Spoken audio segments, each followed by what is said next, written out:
Welcome to our series of videos to help you get up and running in Plottr and to navigate your account. In this video, we're going to look at how to download the installer for either Windows or Mac. So thank you so much for joining us with Plottr and congratulations on your new download. So there are several places you can download the software. The first place you can download the installers is on the thank you page immediately after your purchase. So here we can see at the bottom, it shows our products. I have one lifetime license, and I have the option of the Windows installer or the Mac installer. And by simply clicking on either hyperlink, I can download and automatically start the Windows installer or begin the download for the Mac installer.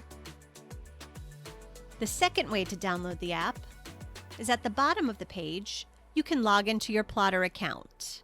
So if I click here, and it takes me to the My Account section of the Plottr website. And under the Downloads tab on the left side, again, I can either download the Windows installer or the Mac installer. And finally, you can also access the installers from the email you received. So if I click over to my email, I'll see my receipt with a subject line of thanks for your purchase. It will show your payment information, your license key, as well as the files to download. And again, if you click on them, it will automatically start the download and you can install from there. And we'll go into how to install on both Windows and Mac in a future video.